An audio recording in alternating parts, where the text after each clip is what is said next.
Hey, everybody. Good evening, and welcome to our new time. This is the first time at the new time, and Evan is here with me tonight, and I'm looking forward to talking to everybody.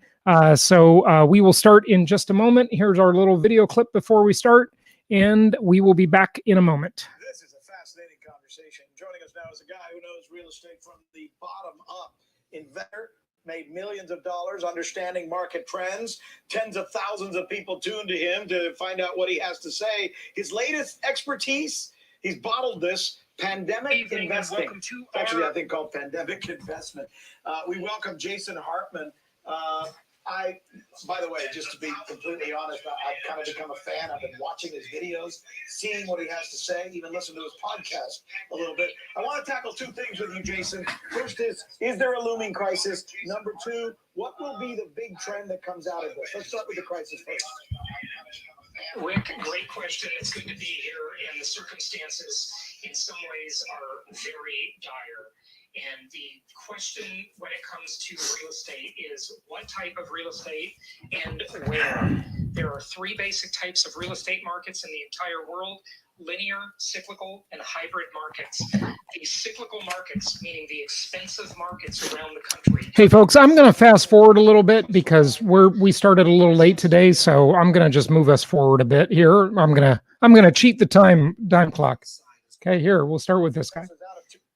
Any of the stuff that's going on, as I didn't during the last crisis, but the U.S. is the cleanest dirty shirt of the laundry, is the saying. Well said. You're a great guest, Jason. Thanks so much. We appreciate having you on. My name's Jeremy. I'm a big supporter of Jason Hartman. I'm grateful to Jason for a lot of what I've learned over the last 4 years. I can attest to him. We've had some good success using the strategies, being a little more conservative on some of the decisions. So we've purchased a couple of properties through the Creating Wealth Network, through Jason's network. I've done some new construction stuff on the side as well. And just really feel like I owe a lot to Jason and the team for the education part. And sometimes the motivation too, to just go ahead and jump in and get active and do things. You learn a lot more by doing than by learning by podcast or any other way. I've attended several seminars and I've enjoyed all of those. Attended the mastermind group ones and really enjoyed that as well. Big supporter, grateful to Jason again. Thanks. We've been listening to Jason's podcast for a couple years now. And the main reason we came is to determine which market we want to buy next. It's been really helpful to talk to some of the various people in different areas, to network. We've learned some good information about taxes and loans, and I definitely recommend it and would for sure come back. Hi, my name is Hayato Nikishi. I'm from New York City, and it's been a great seminar, been a great 2 days. What I've learned over here that I did not know about are land contracts. I know about traditional income, cash flow, property investing, but land contracts are something totally new, and I wanted to thank Jason and his team for bringing it to the table here. Hopefully I can have other alternative options to invest. Thank you. Well, I'm a longtime listener to the podcast, of course, and I like the approach to the business. I love the website that Jason Hartman has, and we're definitely looking to extend our real estate education. Of course, that's my main piece, and we're looking to invest in properties, start taking action, and get some properties working for my post-federal government career. Just in general, looking at talking to the fellow investors here and talking to Jason, a lot of what Jason has talked about, I've heard on his own podcast or whatever. But I think it's fascinating. I'm furiously scribbling notes in my notebook as the days go on here. I listen. I want to learn lessons. I want to learn how to avoid the pain of the mistakes in real estate, and the ways that you can invest and make a good long-term income. Today, we talked about amendment number 3 last time, thou shalt maintain control, be a direct investor. We talked about the importance of that. Today, let's go on and let's talk about commandment number 4, okay?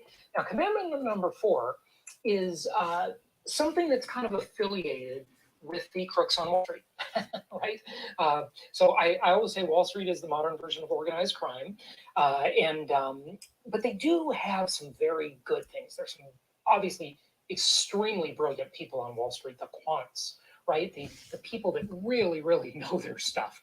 Literally rocket scientists. Okay, if you saw the movie Margin Call, which is a great movie, by the way, the guy says he was being asked by one of his superiors, who says, hey kid, this brilliant kid is in there analyzing the financial pools and all this kind of stuff, and he says, hey, what's your major? What's your background? And he says, well, I went to college to be a rocket scientist. Quite literally, but you end up on Wall Street because that's where the money is, right? And so we see all of this kind of stuff, right? But one of the things Wall Street does pretty well is they utilize the art and science of financial planning. Now, financial planning in and of itself is a fantastic art and science, right? When you invest in something, before you get started as an investor, or if you're already moving along, maybe you want to just take a step back and look at the big picture, right? Look at the big picture.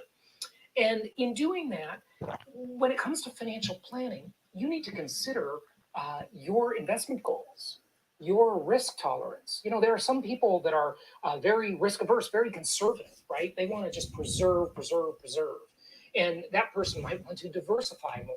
There's an old saying, diversification perpetuates wealth and concentration creates wealth, right? So it depends what phase of your life you're in. If you've already made your money and maybe you're a little older, you want to just preserve and perpetuate. But if you're younger and you haven't made your money yet, maybe you got to take some bigger risk and you want to concentrate. There are two old sayings that come to mind in this vein. One is the one we've all heard. Don't put all your eggs in one basket, right? Well, there's another saying, I believe it was Andrew Carnegie who said this. He said, and I don't think, by the way, either of these are right or wrong. I just think they should both be considered. It depends on the situation, right? But Andrew Carnegie, I think it was, who said, put all your eggs in one basket. And watch that basket. So concentration. Now, with income property, the most historically proved asset class in the entire world, we can have the best of both worlds. We can put all our eggs in the one basket of the income property asset class, but we can diversify geographically, because there's an old saying in real estate, all real estate is local. And we'll talk about this on a future video because that's actually another commandment. Okay, so we'll get to that. But financial planning techniques. So understand your risk tolerance, understand your time horizon, understand your investment goals, right? Are you investing for cash flow, income, capital appreciation, asset protection, diversification, back to the other thing? What is the point? What is the goal of your investment, right? If you are a cash flow investor, you will naturally be a more conservative investor, right?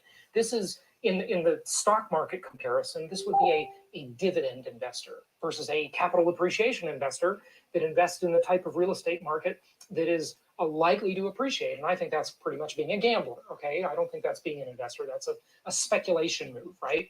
And we'll talk about, on a future video, the three types of real estate markets: linear, cyclical, and hybrid. And depending on your risk tolerance and what you've discovered from thinking about financial planning, we will talk about what type of market you want to invest in. So we'll get to that on a future video. And thank you for joining me today. What do you think about this? Go to jasonhartman.com/ask or leave a comment below. And we'll look forward to seeing you on the next video. Until then, happy investing.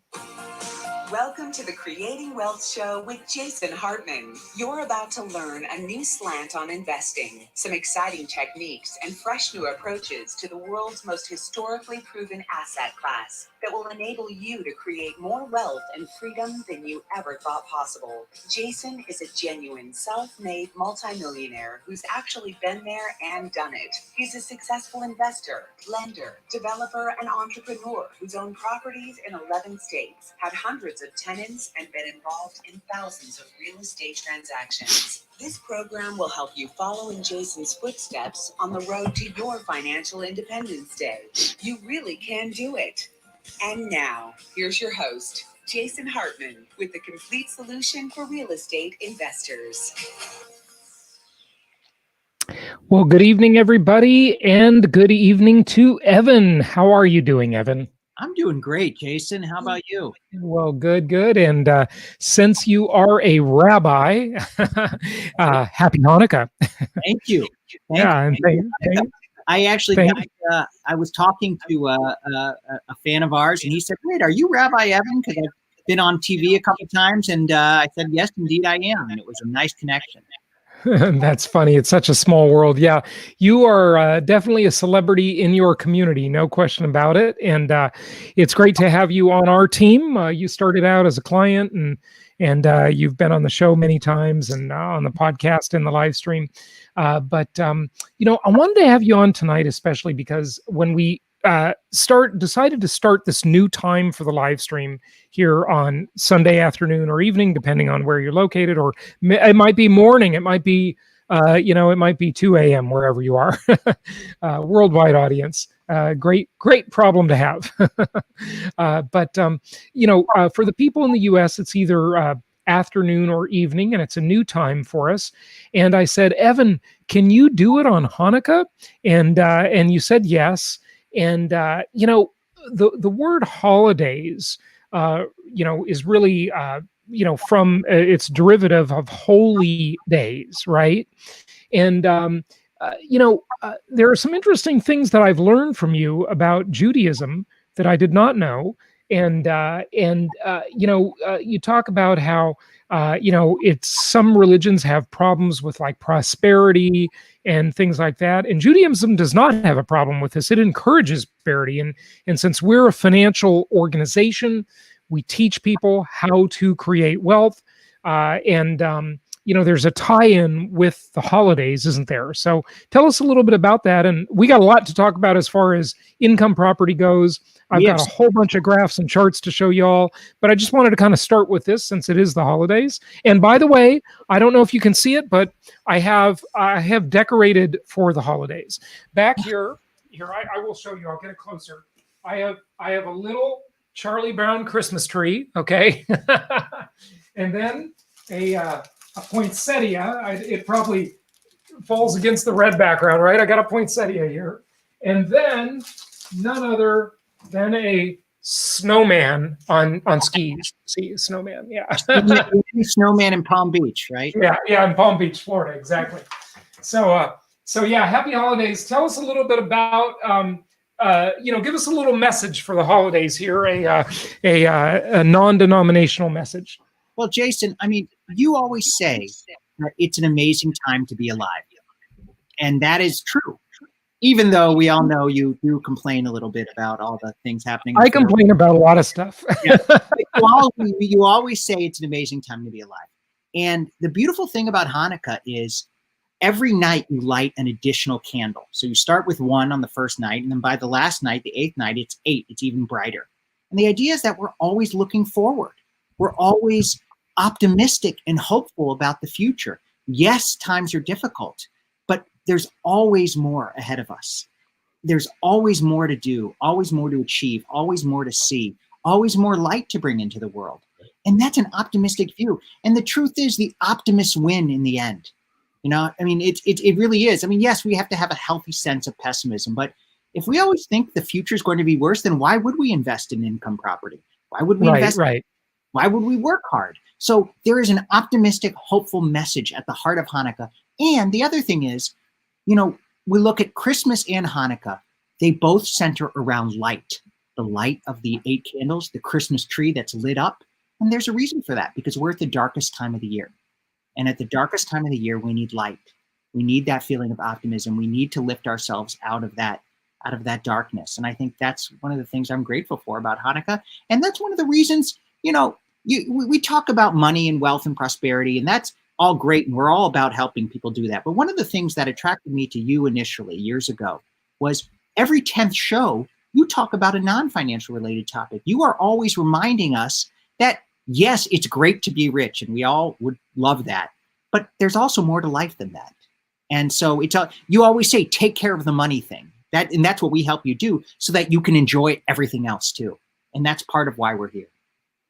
Yeah, I just think that people, having grown up and spent, the first 22 years of my life without any money, I think that it's just kind of the thing, just get this out of the way. Just take care of the money thing, okay? it's not going to solve all your problems. In fact, it's going to create quite a few new ones. but it's just freeing to have that aspect resolved. Of course, there are many other aspects of life we need to resolve: health, relationships, spirituality. There are many dimensions to life, of course. But, the money thing is pretty quantifiable, and it's pretty easy to sort of keep score, if you will, because you can count it. Okay. It's very quantifiable. And that's what I say to people. Just get it out of the way. Just take care of the money thing. It's not going to solve all your problems. It's definitely not going to make you happy. It could make you happy. It gives you a greater chance to be happy, but it does not make you happy. But guess what? Neither does poverty. No. Poverty definitely isn't going to make you happy. Okay. In fact, I would almost guarantee that poverty will make you unhappy. Okay. And, we hear the Mother Teresa stories, which, by the way, have been very debunked now since her passing. Okay. Mother Teresa may not have been quite the saint we thought she was, first of all. But that's neither here nor there. And I'm not here to judge Mother Teresa, for God's sake. That'd be the last thing. But I'm just saying that, poverty will definitely not make you happy. So just get the money thing out of the way. You might as well just take that off the table so you can worry about other problems, because we all got other challenges we got to take care of. Right. So good. Now on the menorah, that lighting the candle every day up to 8, right? So the darkest day of the year is December 21st. If you're in the northern hemisphere, it's the opposite in the southern hemisphere, obviously. So the light equates to optimism. And what you said about investing was really interesting, Evan, because, in order to have, I talk a lot on the podcast, on the Creating Wealth show, about financial maturity, okay, and financial immaturity, the opposite. And in order to invest, you must delay gratification, because, not investing is simply blowing all your money today, spending it all today, not thinking that there is a reason to create a better future, right? So speak to that a little bit more, because I think that was a really important point that you make. And I think that tying in that concept of financial maturity and financial immaturity, those two ends of the spectrum, really, they involve optimism. There has to be a certain amount of optimism that not only will there be a future, and this is a year when, certainly you could call this into question for a lot of people. It's been a tough year, 2020. But not only that there will be a future, but that we can control through our own agency. We can create a future. We, through our own strength and our own will, we can make the future better. We can will the future to our desires. Steve Jobs was famous for saying that, like, the point of life is to make a dent in the universe, right? And it's amazing how powerful human will is, right? That we could will the future and really make it bend to our desires, which it's truly amazing we can. And that's one of the things we're doing as an investor, right? As investors, we are willing the future into existence. What do you think of that? Or those things? True. I think it's true to a degree. I mean, there's a lot we don't control. But there was a wonderful rabbi who just died recently. He's 72 years old, very early. He was one of the most eloquent in the world. And he wrote an article once where he said there's a difference between hope and optimism. And he said, he didn't like the word optimism. He said, optimism is the idea that, everything's just going to get better. I can sit back. It's sort of a Pollyannish view. Whatever, it's going to get better. Hope is the idea that together with action, we can make it better.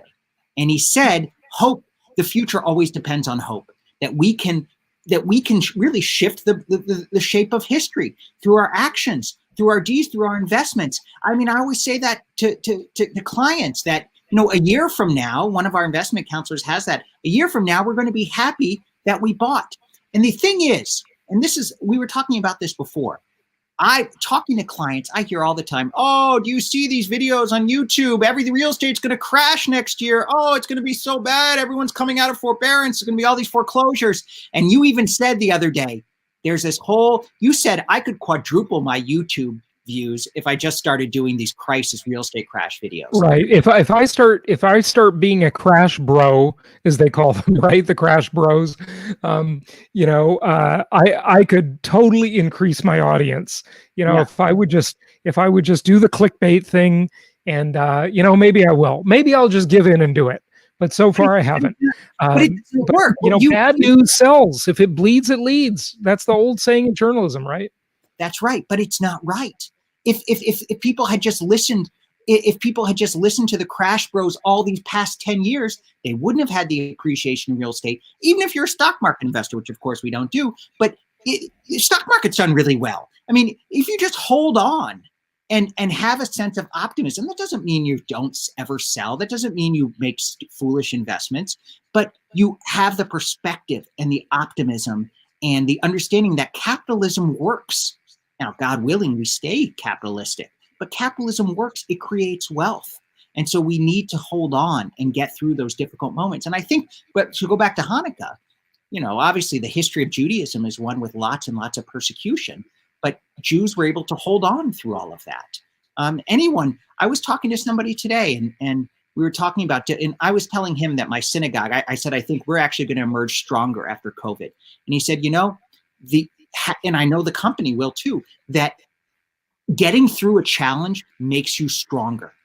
And so that you can do even better after going through a challenge. And I think that's part of the secret of optimism. You get through the difficult times and you look forward to an even brighter future. I'm so glad you said that, because it's sort of hard to almost speak to these things this year at this time in history, because there are some people who are doing fantastically well. And yet we're talking here like, oh, it's a challenging time, a tough year, right? Some people are just doing great. Okay. And I'm not just talking about financially, but some people are like living it up and, doing great. All the super billionaires, the ultra rich they've gotten so much richer. And by the way, I've got a chart on that. I don't know if I'll have it for tonight, but I do have it, which is really interesting. But what you just reminded me of, and I've spoken about this before on the podcast, but Richard Nixon, our former president from the 70s, right? He certainly, whether you love him or hate him, you could certainly learn from him. Okay, because he is certainly one person who's been through insane challenges. And he wrote this great book I read years and years ago called In the Arena. And it starts off with that great quote, the credit belongs to the man who is in the arena. We've all heard the quote, right? And that's awesome. But at the end of Richard Nixon's In the Arena book, he, and you just reminded me of it, and I don't have it in front of me, so I'm not going to be able to say this exactly that way. But he talks about how his life was a life of, glorious highs and really ugly lows. And he said it was like a roller coaster. And he said, a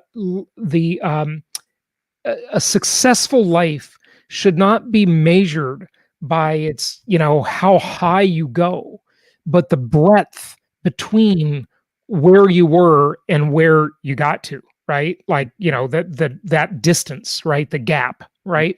And largely, of course, like I was talking about, through your own willpower, through your own agency, right? You can, in the countries where people are mostly listening to us, they have a lot of mobility, economic and social mobility, to where they can do that. Okay, thankfully, that's great. Now, granted, it's under attack from every angle, but it's still there largely.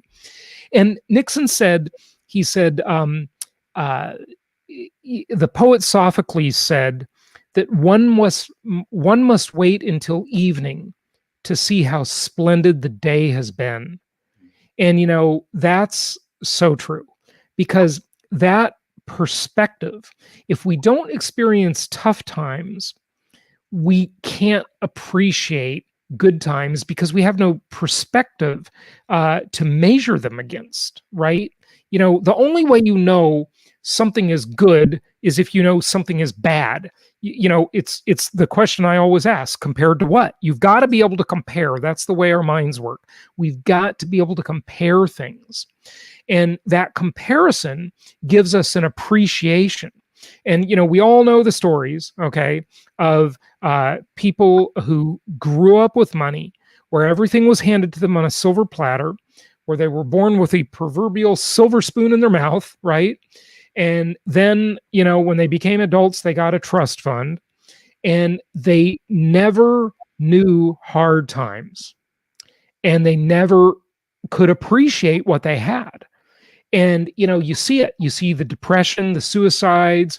It just blows my mind when, you know, I hear these stories of these, you know, super famous celebrities who have everything. And it's like, oh, they're checking into rehab because they got a drug problem, and then they've got depression, and they go on the, you know, late night TV, and they're talking all about their depression. And, you know, the rest of the world's thinking like, look at you, you don't appreciate anything. Look at what you've got. Like, you're famous, you're rich, you got everything, you know, and yet you don't appreciate it. Right. And so I think that is important. And this year is the year to, you know, maybe learn that lesson and to appreciate things. I mean, look, I'm going to appreciate when I can go out to a restaurant or a bar and not wear a mask. I mean, it's going to be a glorious time when that happens, right? Yeah. What do you think? Perspective. That's so true. I love that about that Sophocles quote, and to appreciate. And one thing you said the other day, I don't remember if it was on the podcast, but you were talking about what's flying like now. You said it's like taking a private jet for 1/60th of the price. Yeah, and yeah. I'm going to tell that to my kids, because we were flying somewhere soon, and they wanted to. I was like, oh, should I pay this extra money to bump up to first class? I'm like, no, if it was just me and your mom, I'd do it, but not with you guys. That's not. Yeah. And so now I don't know that you need first class. It's like you get the whole row to yourself. The plane's practically empty. Yeah, so they're going to appreciate that. But there's so much to appreciate. I mean, just the fact. I did a funeral recently on Zoom, and I was talking about that, you know. By the way, let me just give context to everybody else. So as a rabbi, you know, now that I know Evan well, and he, you know, he's on our team, he basically does weddings and funerals all the time. Like, that's, you know, you do a couple of these a week, few of them a week, right? Yeah, it's wonderful. And now you do them on Zoom. And I remember when you did your first one on Zoom, you know, several months ago, you did a funeral on Zoom, and you said it was really moving and nice. And you know, that's just such a departure from what we're used to, isn't it? It is. It's strange. But then, you know, first of all these older people who have a hard time leaving the house and live in different parts of the country, they could participate. So that's really nice. And then they did like a slideshow, which I guess you could technically do in a cemetery or graveside, but harder graveside. But it was just more engaging, you know? And plus, I got to wear Crocs while I was doing it. So that's kind of nice. Crocs. You know? Oh, my gosh. Talk about a fashion arrest. But it's comfy, you know? And just, you know, this is somewhat a little bit off topic, but, you know, I don't know if we can talk about this yet, but we're going to have a book coming out, you know, pretty soon. Yes. Yes. We do have a book coming out. Now, all the books I've ever published in the past are on the New York Times worst seller list, but this one is going to be good, folks, and it's coming soon. It's coming soon. So, well, the reason I mention it is not just to tease it, but that I interviewed a few people, including some of our investment counselors and who invested in real estate, and the stories about how this vehicle that you teach about has helped them appreciate life more. It really is a great tool for fostering that gratitude and looking back and saying, I made a couple of good choices here, and now I can look back on life and actually really enjoy working. In some ways, when you're not working for the money, you enjoy work more. So there's so many ways of cultivating that gratitude and perspective. Yeah, good point. Good point. Yeah, so you've interviewed several of our clients to do client case studies in the book and so forth. So, going to be really exciting. That's coming up. Well, folks, comment below. Let us know where you're located, where you're watching from, and any questions or comments you have. I love this from the gold color. I think you're referring to Mother Teresa. She was a child trafficker. Say it. Yes, I've heard that one about Mother Teresa, and there's a lot of controversy about her. It's not what it's not what the reputation was before. Good stuff. And my tinfoil hat says George is done and Jason begins. So yes, we are right after George Gammon. So we'll keep your Sundays busy and educational. Hi, Sarah. Hi, Daryl from Houston, and Lisa. Yes, I'm glad you think it's a great way to start the week, or the best way to start the week. So good stuff. And Jerry says, money is limiting factor tool to many obstacles. Remove that factor and the rest is much more manageable. Yeah, I totally agree with you. I totally agree. The gold colors in Long Beach. Gray Fox is in Whittier. I like that name, Gray Fox. That's good. Didn't you go to high school in Long Beach? Yeah, I did go to high school. I went to Millikan High School in Long Beach. Yes. Good stuff. Good stuff. Okay, well, hey, let me share my screen. I've got some stuff to show everybody, Evan. So let's dive in and do this and get the screen up here because I want to see even what you think of this stuff, Evan. I got some stuff to show you. So let's look at it. There we go. There we go. So we are live on the 13th. It is Taylor Swift's birthday, but I don't care because we are never, ever getting back together. Just kidding, of course. But yeah, Taylor, just to mention about Taylor Swift, most people become smarter and wiser as they get older. I think she's getting dumber. It's really, really shocking how lost she appears to be. Maybe it's the same thing I was just talking about, right? With all these celebrities and stuff. But I don't know, whatever. Okay, so Eric says, hi guys from Lexington, Kentucky. Great, awesome. And the gold color says, Jason, set up all my LLCs and trust. Next is a property buying all the equity out of the duplex. Good stuff. Yeah. Hey, you want to do equity stripping, get that equity out of those properties and redeploy it into other properties. Very good plan. And let's just get you a sound effect for that. Here it is. Cha-ching. There you go. All right. Okay. So let's dive in here and take a look at some graphs, some charts, some data. Here we go, folks. I've been pretty bullish, Evan, as you know. I am now enduring a lot of criticism by the crash bros, by the bears, by the people who I think are largely just bitter people who are bitter that they missed it. Back in 2008, they were saying, oh my God, the economy's over. It's the end of the world. And they were right for about a year and a half. Okay. And then it started all come back. And then they were saying, well, we got to see how this turns out. Let's just wait a little longer and just see what happens here. Maybe I'll invest. Maybe, I don't know. Let me just kind of see what happens. It's too new. I don't know if this is going to last. There's all these reasons. Peter Schiff is telling me the economy is going to collapse. He's been saying that for a long, long time, many decades. Still wrong, by the way. He's still wrong. But interesting to listen to nonetheless. Very smart guy. And he's been on the podcast before. The thing is, what I sometimes have told clients? What if the Crash brothers are right? Let's say you buy a property through our network that we connect you with. And let's say you buy, and it goes down in price by 10%. The reason you're still going to be collecting rent. And the other thing is, I think the only way that housing prices go down is if interest rates go up. Well, if interest rates go up, then fewer people can afford a house. If fewer people can afford a house, they're going to pay more in rent because more people got to rent. So there's more demand, less supply. So absolutely. Remember, 1% in interest rate is equal to about 10% in price. Okay. Right.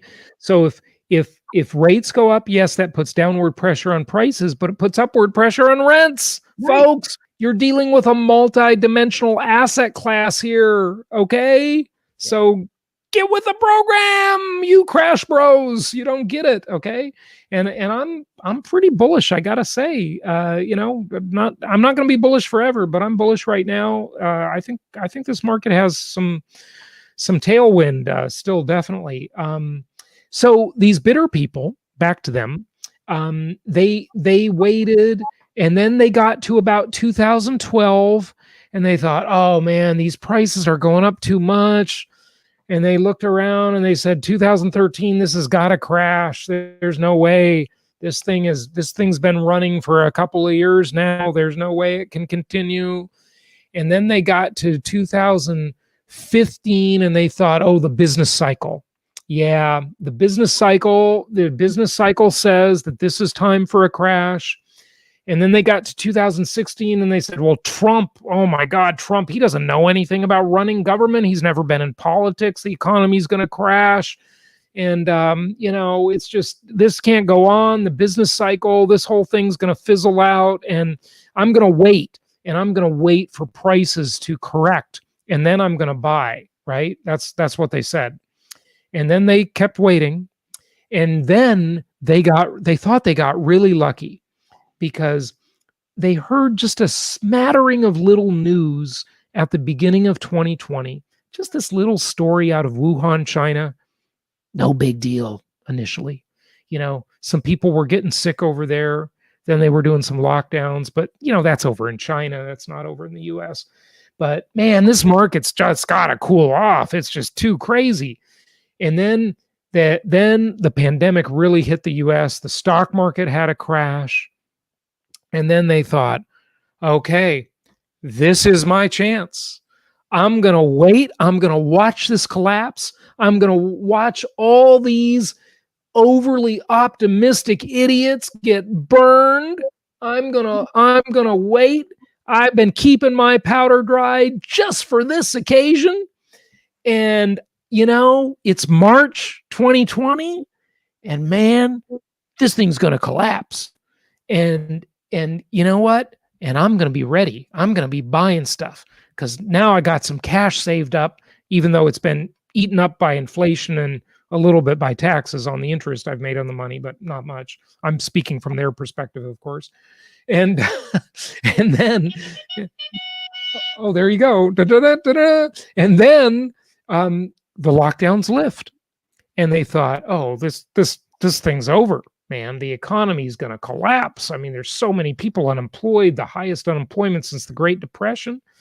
And, no way, it's over, and they're still saying that. And we're now at the end of the year, and they thought it would crash, and it still hasn't crashed. Now, I'm not saying it won't ever crash, Of course but not. the economy seems to have detached itself from the real estate market. Now, when you say the real estate market, you can never talk about it as one entity. It's 400 metropolitan statistical areas, over 3,000 counties. All real estate is local. 3 types of market: linear, cyclical, hybrid. Okay. So they all act differently. But if you're now, and the other factor we now have to throw in the COVID and Joe Biden campaign rally era, meaning civil unrest, riots, looting, burning down, aka Joe Biden campaign rally, is density. Density is the other factor that we really weren't talking much about before COVID-19. So let's just look at housing supply. This chart's been up here for a few minutes. We haven't talked about it yet. So housing supply, as you can see, is low. That's what this tells you. Hashtag low. Okay. There is very little housing. And here's more. And this is the number of months of supply of inventory, of housing inventory. Now, look back to 1999, 2000, 2001. We got the dot-com bubble and bust, right? And then going into the Great Recession, okay, we saw inventory being too high. This dotted line here is what's considered a balanced market, okay? Meaning about 6 months of supply, all right? These markets were all undersupplied. Then we got a little bit oversupplied, but the recession did not happen just because of supply. There were obviously many factors. One, of course, was liberal lending standards, subprime mortgage meltdown crisis. But another was just Wall Street playing their games behind the scenes and bundling these loans. So the Great Recession was a two-step collapse, okay? But what really happened here, and I wish I could overlay it on this chart, is, remember, I owned a couple of mortgage companies over the years, and I had a traditional real estate company that Coldwell Banker purchased from me in 2005, okay? And you're thinking, looking at this chart, Jason, your deal closed November 11th, 2005, and you timed that pretty well, didn't you? Well, I don't know, whatever, you can say that. A lot of people have said that. But the point is, what you had so much refinance activity right in here, and purchase activity, and this was in response to the dot-com bubble bursting. Okay, those tech stocks, the first tech bubble we had, and Alan Greenspan, who was our Federal Reserve chair back then, he was called the Maestro, and he was a money printer, a Keynesian. Interestingly, Evan, he was really good friends with Ayn Rand back in the day, but he became a sellout. He became a Keynesian money printer and abandoned the Randian principles of sound money, okay, and the Austrian school. Anyway, so interest rates got really cheap and really low. Now, in 2002-ish, that was really where it all went nuts, where the whole country started refinancing their home. And what they did, a lot of them, is they got not only a liar's loan, okay, or a ninja loan, no income, no documentation, nothing, right? So these liar's loans were certainly out there, but they also got adjustable rate loans. And these were called 3-1 arms or 5-1 arms, meaning that they would be fixed for the first 3 years or the first 5 years, and then they would adjust. They would have an artificially low teaser rate, and then they would have a payment shock adjustment in 3 years or 5 years when the rate became fully indexed to a normal rate, what it should have been, okay? And these people were qualified on the teaser rate. They could never afford the normal rate, but hedonistically, they just figured, well, let's buy for today and worry about tomorrow later, okay? And that's what came back to bit them, because a lot of those loans were originated in 2002. And guess what? They adjusted in 2005 and 2007, and right in this period, as inventory was increasing and housing affordability was declining. So this was a wham, wham, wham, wham. Okay, it was like a triple knockout. Jason, I have a somewhat philosophical but also very practical question. Do you think interest rates will ever go up again? Well, of course they have to. They just have to. But we are somehow, Evan, defying gravity. It is absolutely amazing how we are defying gravity. Yeah, it's really astounding how low they've stayed for so long. And how inflation's muted. Yes, we know there's more inflation than the government. Of course, yeah. But it's the rates are artificially low, no doubt about it. Okay, and so yeah, that's where we are. So housing supply. Look at where we are now. Okay, and this is only up to 2014. Now I think we're at about well, I don't know, how much are we? We've got less than 3 months of supply. Okay. And if you divide it up national, okay, here's the national line. And then you've got single family homes, very low. Condos and co-ops are higher they have more supply, right? So the supply is very low. But guess what? There's a whole bunch of other reasons to be bullish. It's not just about supply, okay? Look at this. Total value of real estate in the United States in trillions, okay? Yeah. So here's the total value, over 30 trillion. But look at this. This green part is the amount of equity, and the blue part is the mortgage debt. Wow. Now, folks, I don't have, a great chart on this except what's right here. Okay. But I wish I did, because this looked nothing like this prior to the Great Recession. Okay. Now here we do have a little bit, because we have 2006 and we have the home equity amount, 14 trillion. Now it's over 20 trillion. Okay. We have mortgage debt, 9.5 trillion versus 10.6 trillion. So when you look at the ratio of mortgage debt, hang on, I don't want to get to Twilight Zone yet, but we're going to get there, to home equity, it is very healthy. Yeah. Okay. Yeah. And Best argument against the crash bros. But yeah, and Evan, I'm going to put the thing up here so they can get a copy. It's scrolling across the bottom of your screen. Get a copy of my pandemic investing report. Okay, go to pandemicinvesting.com, and in our pandemic investing course, we go into detail about the 6 factors in the tidal wave of demand, not the least of which is roommates and millennials and Gen Zers that came after millennials. They're even younger than millennials. Aren't so young anymore, folks. Millennials are getting older. The oldest millennial's 40 years old now. Okay. So you can't call them kids anymore, even if they act that way. I'm talking to you, people in Portland burning down buildings, and Seattle, running Chaz or Chad or whatever you call it now. They're eventually going to move out of their parents' house. They represent a huge shadow demand for housing of millions of people. There's a lot of reasons to be very bullish. The demographics coming at the housing market and the rental housing market.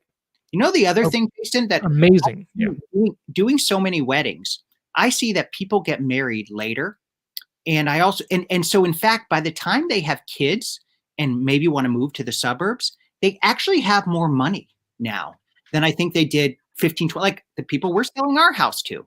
They're doing very well for themselves, and because they're going to put a whole bunch of money into it. So it actually is good for the people that own the existing inventory. So there's so many good factors. Yeah, there really are. I mean, listen, I understand that this economy is very uneven, and there are definitely a lot of people struggling.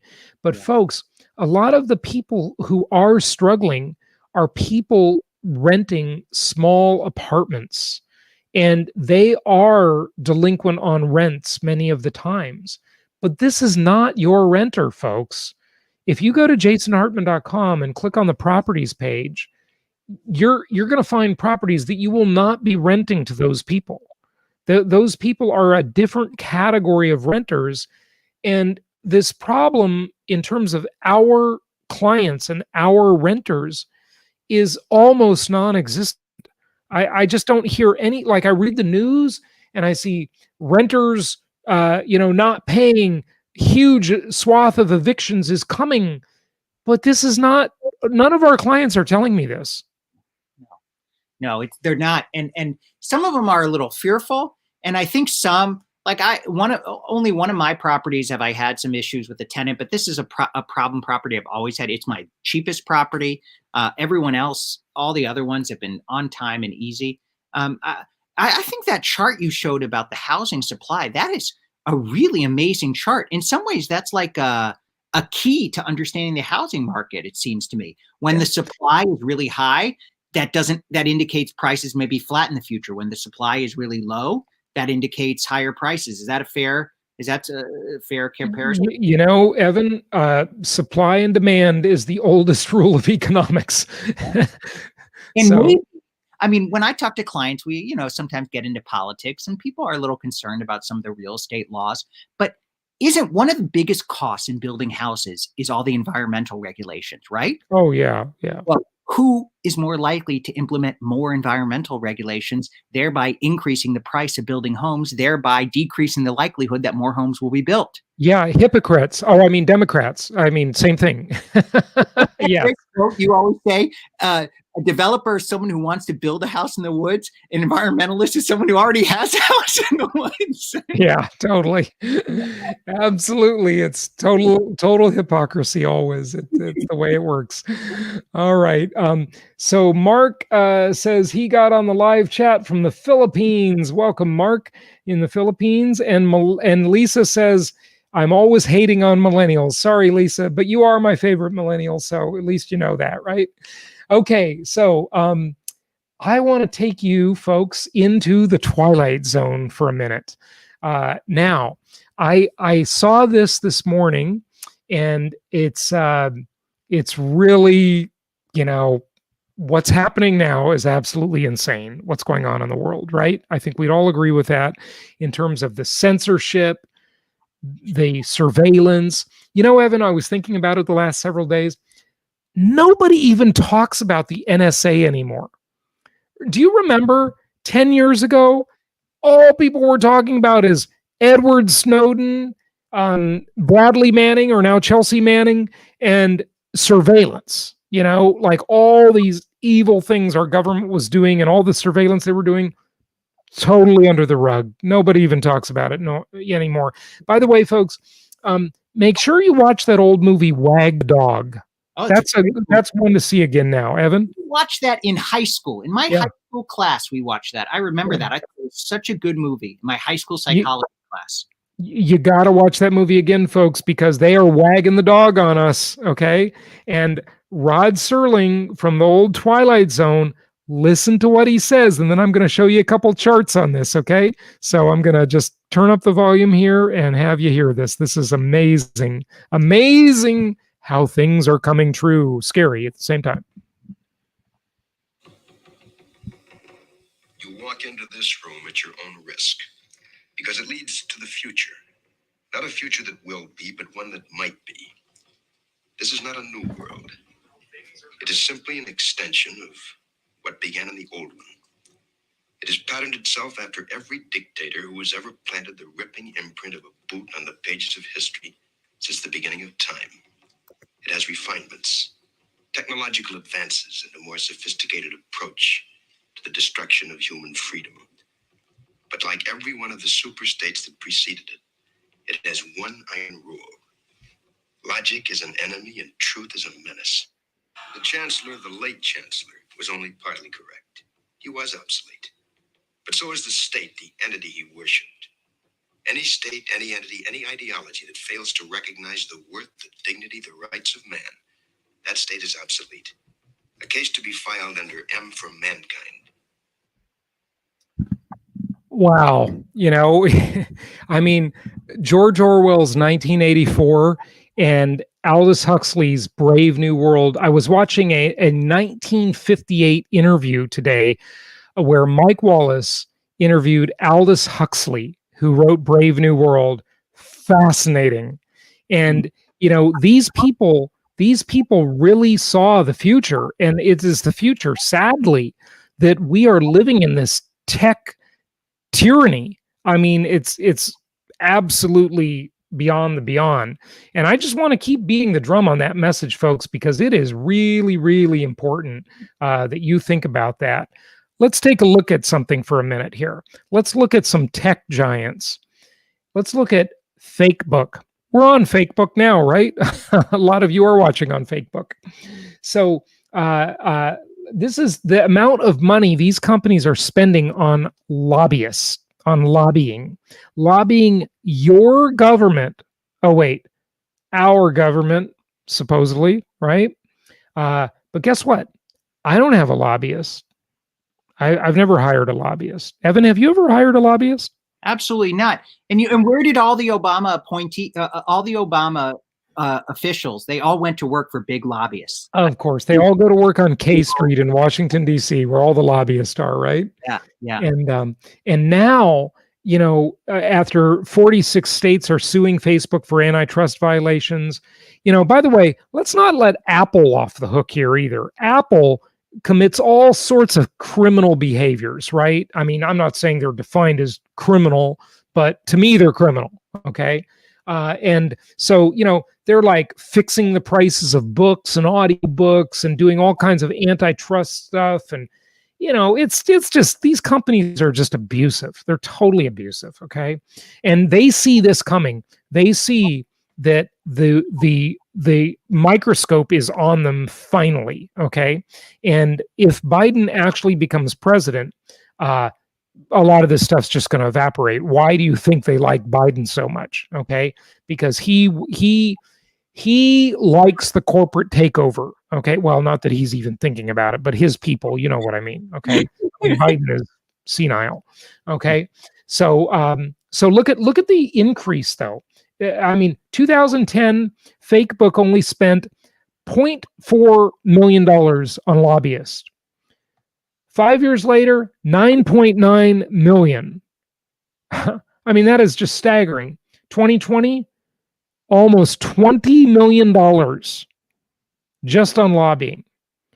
Amazon, okay? The one that abuses its sellers, unfairly competes with their products, steals the data from the sales of small private sellers or businesses that are selling on their platform. And then they use all that data to copy their products.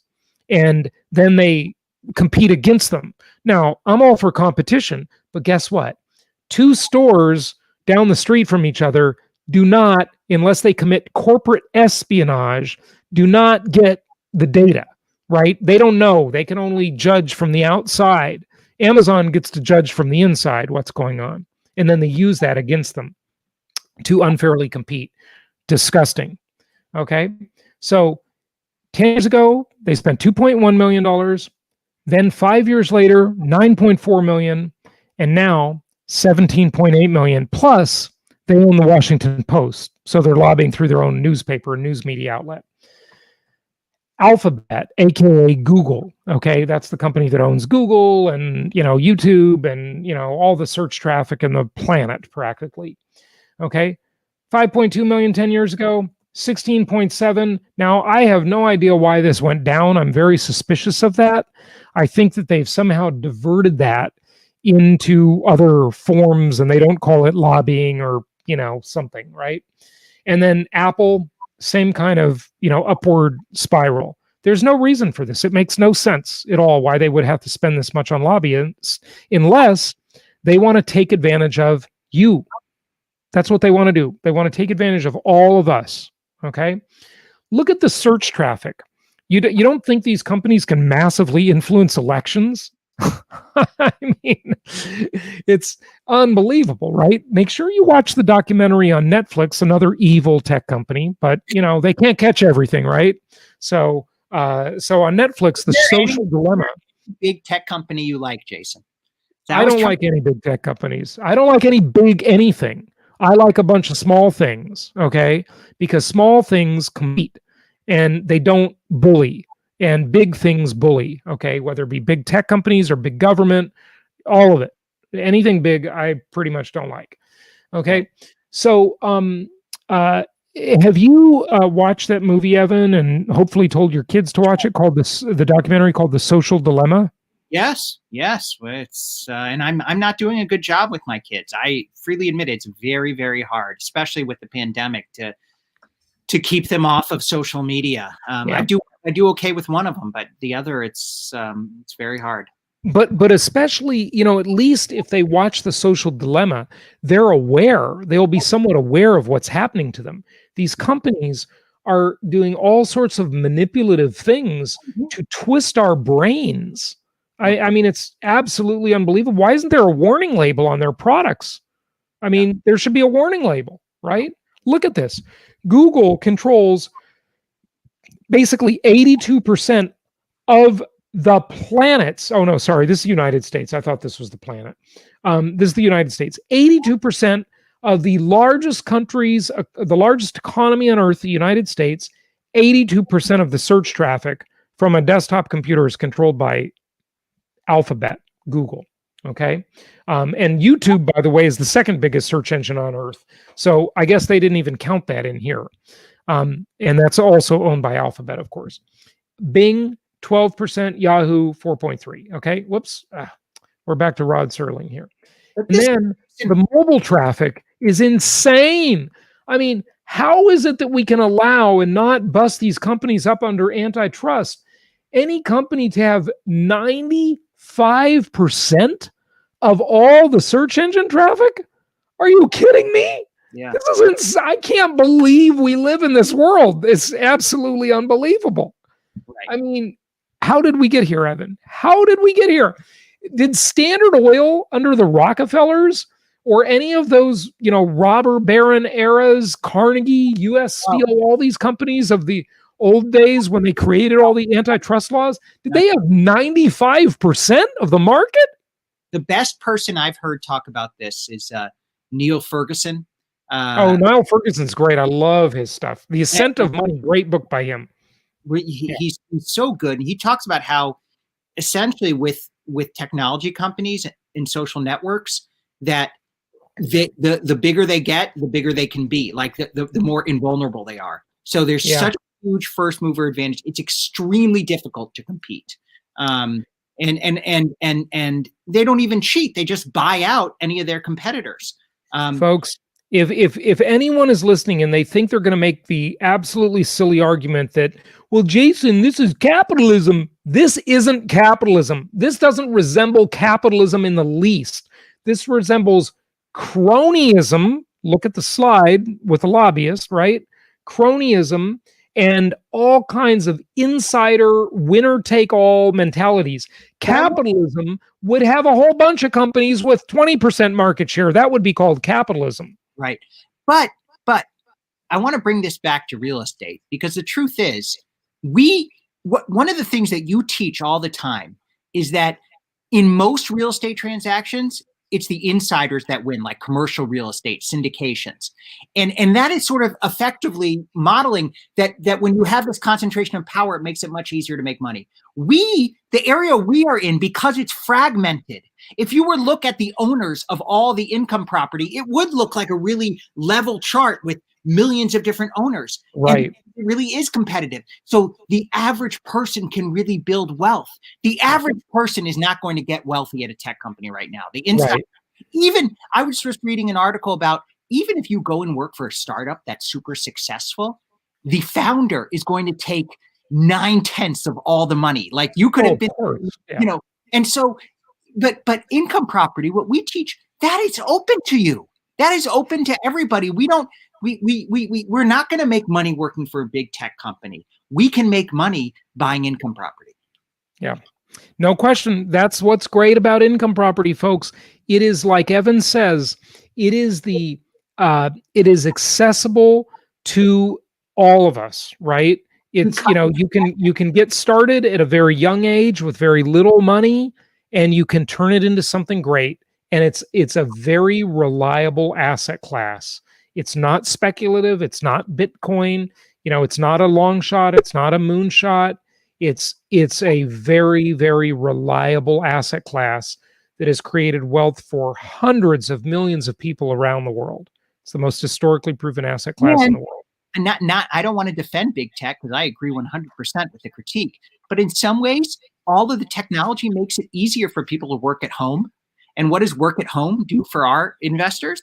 It's good for them. This work from home, I was talking to a client the other day. He said, so is this work from home going to continue when the pandemic slows down or people take the vaccine? I said, absolutely. I said, people may go back to the office, but they're not going to go back 5 days a week. They're going to go back 1 or 2 days a week. You're absolutely right, Evan. It only has increased the demand for suburban housing and larger houses with more home office space, with more home gym space, et cetera, which, by the way, the article on the screen I thought was interesting from Property Wire just the other day. Wow. London, okay, so this is the same thing that's happening in the US, right? It's the same concept. It's happening around the world, but in the US the most, because the US has the most suburban markets, okay? But in London, look at this. London renters looking to leave the capital London landlords may have some availability after the pandemic. A survey from apartment share site Spare Room finds that 49% of London renters say that they plan to leave the capital permanently once the coronavirus pandemic has receded, a figure that would create a net 13% exodus of renters from the city. That's overall, whereas the 49% is the ones they surveyed, right? Whether it's down to the catastrophic effects of COVID on tourism, hospitality, and the arts, driven more by lifestyle factors like wanting outdoor space or simply the realization that many jobs can now be done from anywhere, just like Evan was saying. Yeah. London living is losing its appeal for many. There you go, folks. It's not just in the US. Yeah. God, it's really, I know one of the things, I think you first made the comparison that how did the world look after the 1918, after the Spanish flu pandemic? You had the roaring 20s. And God willing, we return to some energy after this because, I mean, look, London is such a great city. I'm sure you've been there. I've been there. Many of our viewers have probably been there. It's so vibrant and amazing. And for people not to want to be there, how sad. So hopefully we get some of that back. It's the same thing is true with New York and LA and you know, and San Francisco. It's just the same is true everywhere. It's the same concept that is happening. Now, back to that gain in equity we were talking about. US homeowners gain $1 trillion in equity. That's 1 trillion with a T. Soaring housing demand and subsequent price gains throughout the COVID-19 pandemic has proved to be an equity boost for U.S. homeowners.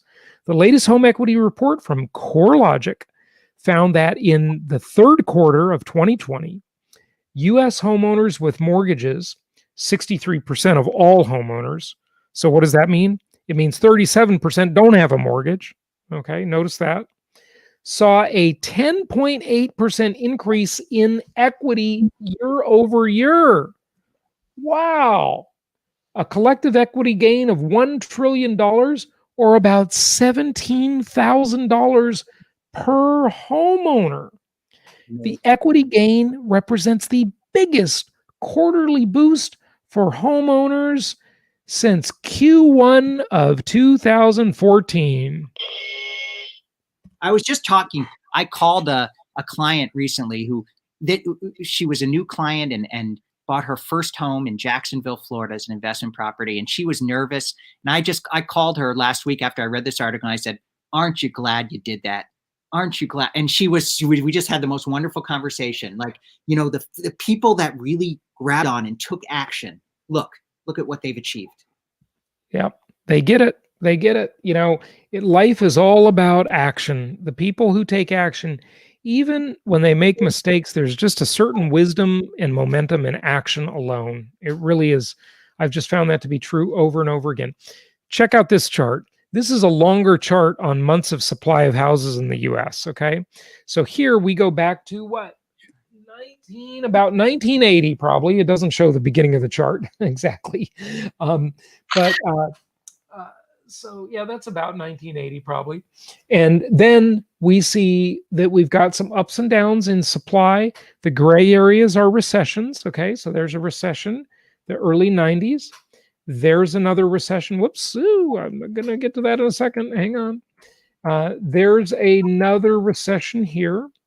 And here is the Great Recession, okay, that we had 12 years ago. And here's been the housing inventory coming out of the Great Recession. So it got very low here, and then it came up a little bit here, and then it has plummeted to the lowest point on the entire chart. Notice this entire chart back to about 1985, housing inventory has never been this low. This point is lower than this point or that point or any of those points. It's the lowest inventory on anywhere in here. Why did it go down starting in around 2012, Jason? Why did it go down there? Was that just people buying out of the recession?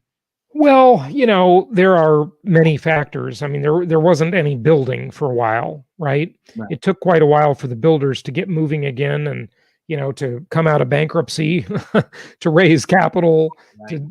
to get confidence and so forth. And so, there was definitely there was like no construction here for a long time. Okay. Then, the construction started up right about here, maybe. I mean, when I say no, there's always some construction, obviously, but compared to demand, right? And then we've seen a lot of construction starting. I mean, Evan, we've got a bunch of new builders. One of them scrolling across the bottom of the screen right now, our Alabama webinar you can attend, and jasonhartman.com/sweet home. They're gone. They get bought up. I mean, that's It's part all of the really. Oh God. Well, I got to tell you, that's why I didn't put the Charlotte webinar at the bottom, because those are gone, right? Do we have any more inventory? We still have some homes in Alabama, but all of our Talladega ones are gone. We still have some ones in Lincoln. But the larger point is these builders, they can't build enough even. I know. Mean, it's amazing. It's amazing. In Florida, I mean, we get houses and duplexes gone within days.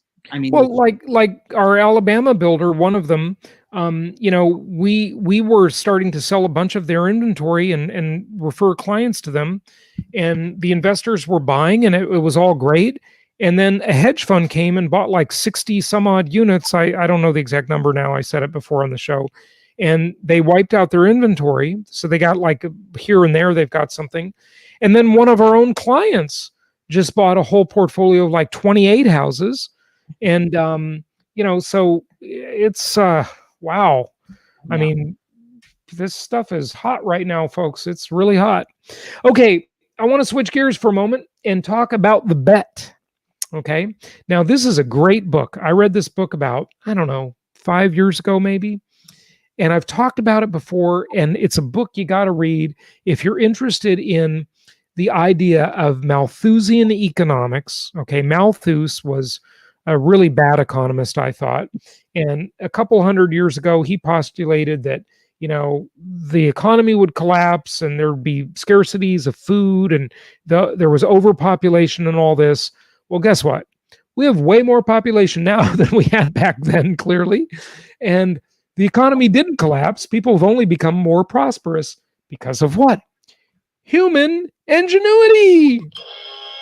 People are a resource, not a cost. Right? So Malthus was an idiot.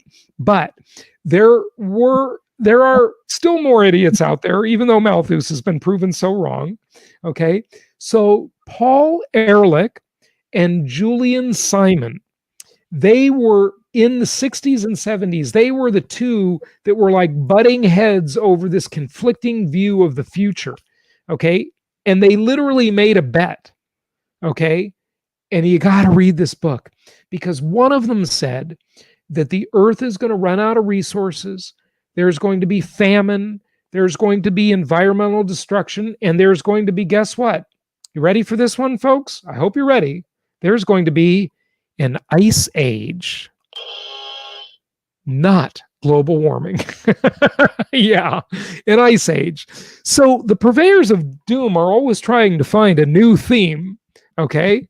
Because they got to keep it interesting, okay? They got to keep it interesting.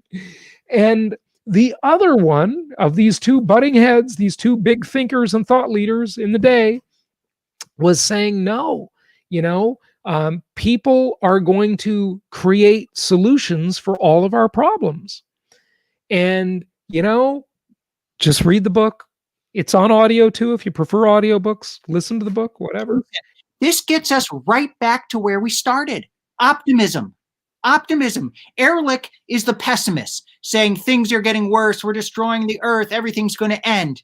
And Julian Simon and us, the optimist, saying human ingenuity. We can come up with solutions to problems. We can figure out ways to create more food sources. We can use technologies to connect people. We can travel more quickly. We can build more wealth. I mean, one of the amazing things is since 1980, the amount of extreme poverty in the world has gone down by 90%.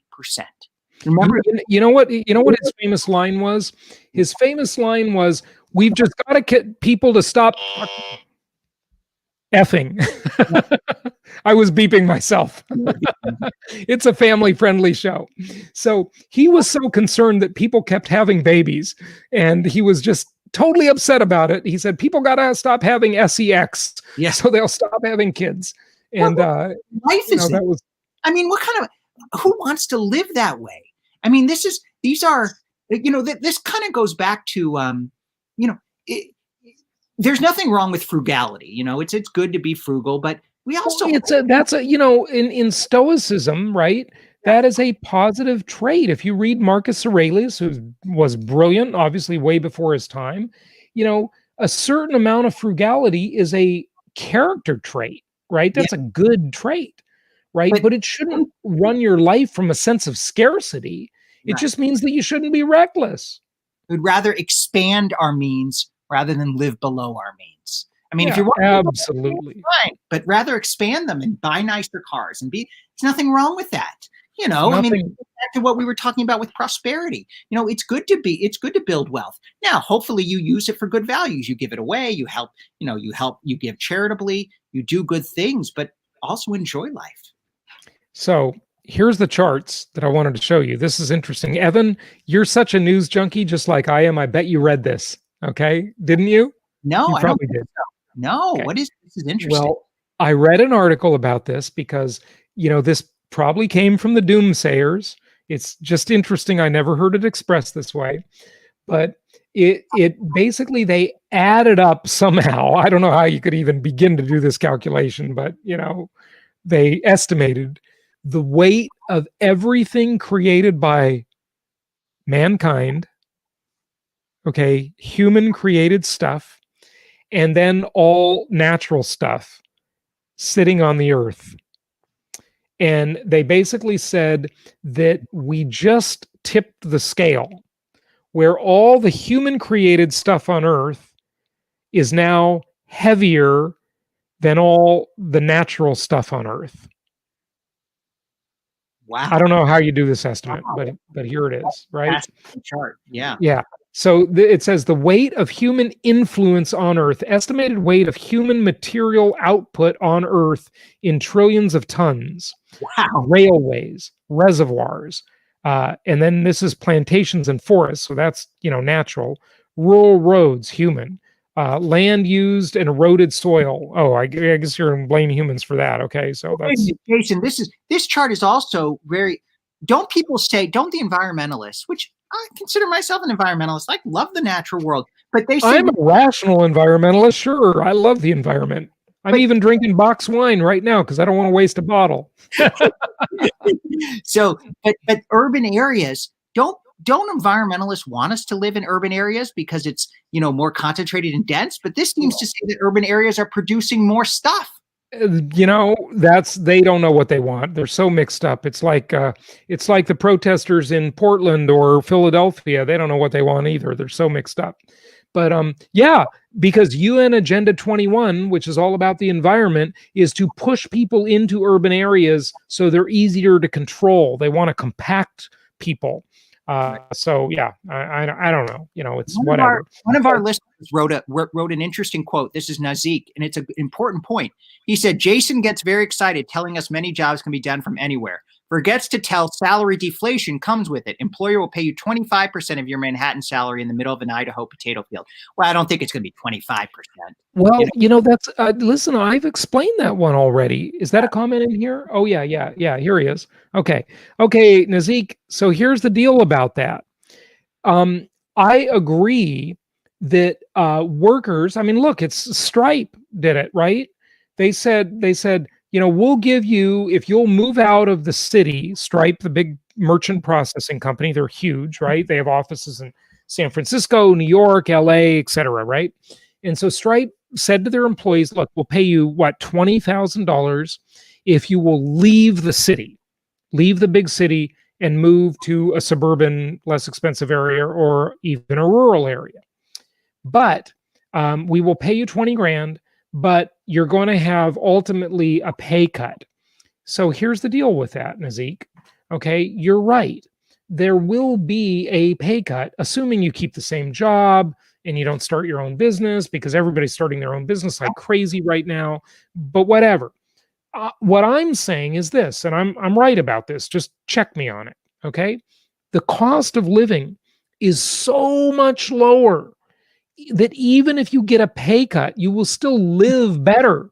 Your standard of living is essentially the net, the difference, okay? And even with significant pay cuts, not living in LA, New York City, even San Diego, certainly San Francisco, Seattle, Portland, New York, Boston, whatever, right? All of these expensive places. You could get a house for You're going to be better off. Right. You could get a house for $500,000 in Nashville or Little Rock that would cost $3 million in New York. Oh, yeah, and everything else is so much cheaper in Nashville. Yeah. And there's no state income tax. Everything is better, folks. Just trust me. Get out of these big cities. They suck. They're great places to visit. I think they're just propped up by movies. Like lately, I've been watching several Woody Allen movies, and he romanticizes New York. He was a great writer, though. He's really clever. And he always seems to have like pretty women in his movies. I think Woody Allen really had a visual thing about him. You know what else, Jason?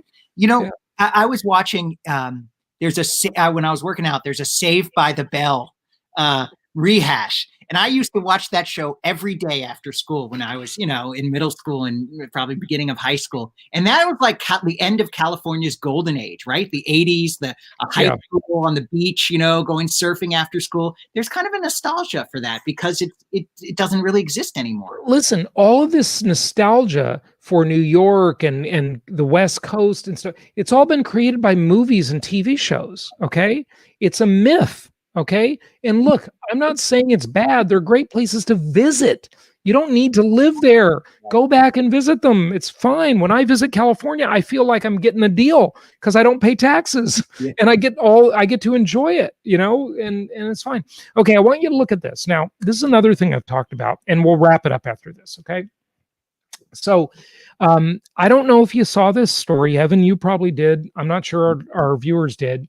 But, for years, I've been talking about the concept that the value of anything in the economy, any commodity, any widget, anything, right, it boils down to two fundamental things: scarcity and utility. Scarcity and utility, that's what makes things valuable, okay? So, I've talked a lot about how diamonds are now created in laboratories. And you know what? It's much more politically correct to buy a lab-grown diamond than a natural diamond. Why? Because it's way better for the environment, and you're not supporting the antitrust cartel De Beers, okay? And they're not blood diamonds, okay? So it's better, right? But guess what? I talked about it, and now it's actually here. It's coming true. There is so much value in space of all sorts of minerals and materials, and they don't even know. Maybe gold, maybe diamonds. I don't know. Nobody knows yet exactly, But Japan finally just got back their treasure box from their spaceship that landed on an asteroid and brought a payload back to Earth. That just happened last week, folks. Okay? So this is real. It is here. This is it. Look at this. Oh, sorry. It wasn't Japan. It was China. Sorry. Okay. Mortal enemy countries, and I'm mixing them up. That's really politically incorrect. Okay? So China's mission to retrieve moon rocks. Oh, no, that was China. Japan did the asteroid. Yeah, sorry about that. I am right. Okay, I'm punishing myself, okay? So Japan got the treasure box from the asteroid, okay? So China's mission to retrieve moon rocks isn't the only successful space feat in the news these days. A small capsule containing asteroid soil samples was dropped from 136,700 miles in space by Japan's Hayabusa 2 spacecraft landed as planned in the Australian outback on Sunday, per the AP. Now, remember, this is the same news organization that elected Joe Biden. Just pointing that out. So be careful if you believe them, but I think you can believe them about this one. Probably not a big agenda here, right? Quote, we were able to land the treasure box, okay? And this spacecraft went more than 190 million miles from Earth and came back to deliver samples from an asteroid to Earth. 190 million miles round trip, came back to Earth, and boom, it's here. Now, when you can start mining asteroids, the amount of treasure that will be brought back to Earth might make every rare earth mineral, gold, silver, platinum, palladium, whatever, we don't even know, cheap and abundant suddenly. It could totally disrupt those markets. So just pointing that out. That's amazing. I mean, look at technology, look at human ingenuity. And that's part of the beauty of capitalism. It unleashes that. It's an amazing time to be alive. Oh, you know what? I wasn't done with that. Evan, this one, okay, U.S. weapons exports, okay? I've talked a lot about how the government has six ways to get out of their debt mess, right? You know, I've talked about that, right? In my Creating Wealth seminar. And one of them is to sell things to other countries, right? To be an exporter of things that only we have in the US. And that can pay down our debt. Our debt is so astronomically high, it's absolutely insane.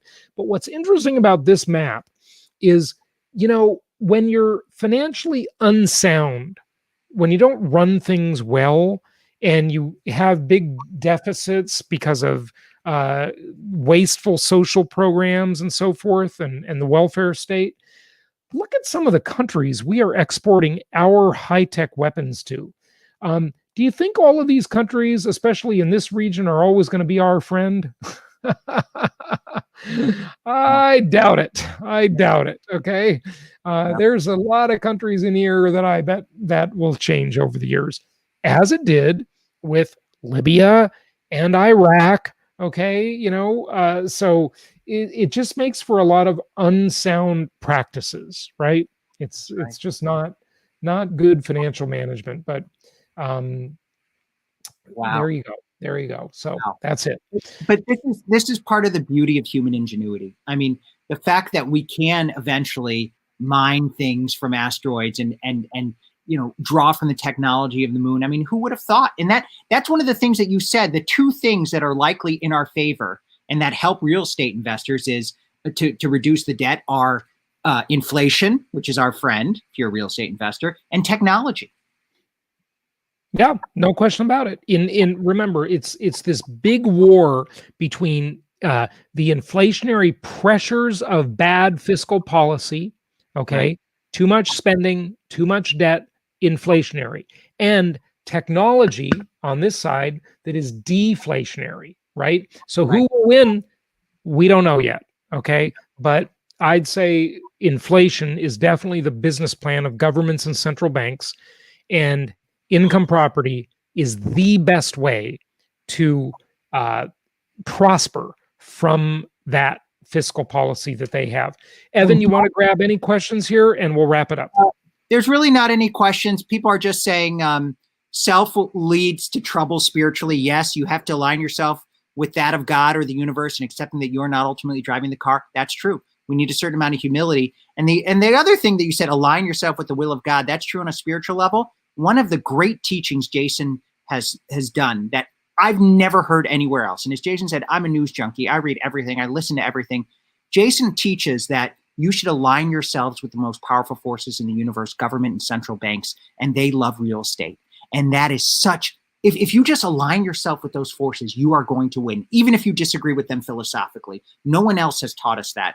That's gold right there. And the rest of this, other people are saying, God put all we need here on earth, forget those pipe dreams.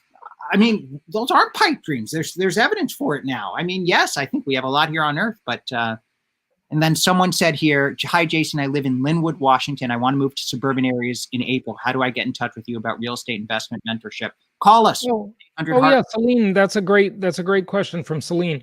So Celine, just reach out through jasonhartman.com. And since you're in the United States, I'll give you our phone number because we have a US phone number, toll free, 1-800-HARTMAN. That's 1-800-HARTMAN. And, any of our team members can talk to you about that. Also, for example, if you sign up for the Alabama investing webinar, which is the link is on the screen, we'll have your name in the database, and one of our team members will reach out to you. But certainly, I think you should move, and I think that would be a good idea. A good idea. So, I remember from last week. Smart realtors. I had a phone call with a new client who is a very successful realtor in Austin, and her business is on fire, but she realizes that she's not going to be able to invest profitably in Austin. So she's taking all the money she's making as a realtor there and investing in properties all over the country. That's a smart idea because Austin is way too expensive now. I have property in Austin that I bought 15, 16 years ago, but you can't buy in that market today and have it make any sense. And that's what we help people do. I mean, this is, for you regulars, you've heard us say this. And so I'm sorry, we have to repeat ourselves a lot, but for the newer people, basically, one part of our strategy is you buy in these good linear markets, you collect your rents, you make a nice return on your investment every single year, you get good tax benefits, you get inflation-induced debt destruction. But then when those properties appreciate, you sell them and you do a 1 for 2, I should say, 1031 tax deferred exchange, or even a 1 for 3. Okay, we've seen people do where they'll get 2 or 3 properties. And I've done this several times myself and profiled it on the podcast many times. And, it's just a great thing. It's the most historically proven asset class in the entire world. And we're here to help you with it. That's right. Well, yeah. Thanks, Jason. This has been so much fun being with you. What a way to spend a Sunday night. Evan, it's great to have you, and thanks for coming on and joining us. And thanks to all of our viewers and listeners. And we have podcast 5 days a week. So we'll be with you tomorrow. And, almost every one of the Creating Wealth shows, we record live for at least the intro portion. So, like tomorrow's intro has yet to be created. It'll happen tomorrow. And so those are very contemporaneous. And, we'll be with you all next week. And by the way, I just want to mention too, because I didn't mention here on the live stream, but I meant to, one of our show guests, we found out he passed away recently. That was Walter Williams, a great thinker, on economics, on Black issues, African-American issues. And he passed away. So our Flashback Friday episode from last Friday, 3 days ago, was Walter E. Williams. We had him on the show a few times, and we replayed one of his episodes. Oh, it was a great episode. I listened to it this morning. Yeah, he really was, just a brilliant thinker, way ahead of his time, and so he will be missed. But that's a great Flashback Friday episode you can listen to right after this. So go for it, and we'll talk to you all week with five podcasts coming up this week. Thanks for joining us, everybody, and happy investing and happy holidays. And we'll be with you next Sunday, same time, same bat channel. Thanks, everyone. Bye-bye.